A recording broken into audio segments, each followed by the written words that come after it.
Welcome back to another video. Today I'm going to show you guys the best controller binds and settings that you can have for Bedrock Minecraft. These will help you if you're on mobile and PC, but the settings are a little different. But if they're changeable for both, then I would change them. That being said, let's get right into it. We are just going to go right down the line, and I'm going to use my mouse so you guys can see what I'm doing a lot easier.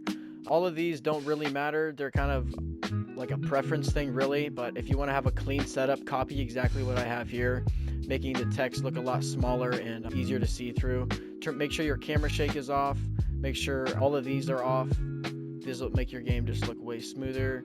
The glint's just preference, it doesn't really matter. I would recommend your GUI scale to be small, the smallest you're comfortable with, because it just makes it a lot cleaner and you have a lot more room to see. Now we're going to go over your binds. These also depend on your preference too a lot, whatever's most comfortable for you. I would definitely turn off things like the controller hints, they're just ugly and they're in your way. I highly recommend playing on max sensitivity and getting good with max sensitivity, because anything lower, it's just, I still feel like max sense is too low for me. But the only things that I've changed is my inventory. It's up on my D-pad, and my toggle perspective is R3, so I don't have to move my joystick. Other than that, all my binds are pretty much the same. I did also unbind the emote thing. I kept trying to replace totems and I would emote, so I just got rid of it. Now video, this is the most important. I would put your settings to simple, and then your frame rate to unlimited, your anti-analyzing to 0 or 1, whatever the smallest it can be is. Beautiful skies off. Smooth lighting, it runs way better if it's off, but it's really ugly.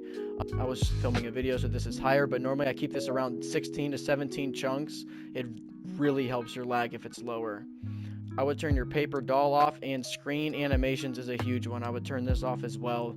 This makes your game feel a lot more snappy when you open chests in your inventory like that. There's no ugly animation. FOV is a preference. I would say higher the better, but I highly recommend something around 95 to 100, because when it's maxed out, sometimes it's a lot harder to get your aim right until you're like really good at your aim and stuff like that. I would turn view bobbing off, camera shake, and fancy leaves all off. That really helps your game performance. And if you have camera shake on, I really don't know what you're doing. I leave this on because if you turn it off, your max FOV is like only 80 or something, and it's really ugly. Make sure to turn your damage tilt to 0. And other than that, that's pretty much the most important settings you need to have. The rest is really a preference, like I said. If you're on keyboard and mouse, there are new settings for your commands. If you're running a creative world, you can set hotkeys up to do, like I have Z for example to give me speed, because I was testing it, and it's really nice. It works too, so you can try that out. That is pretty much it for the settings. If that helped you out and you think it's going to be useful, please be sure to leave a like on the video and consider subscribing. I really enjoy making these videos, and the love I've been getting has been pretty awesome, so be sure to let me know what settings are your favorite. Peace.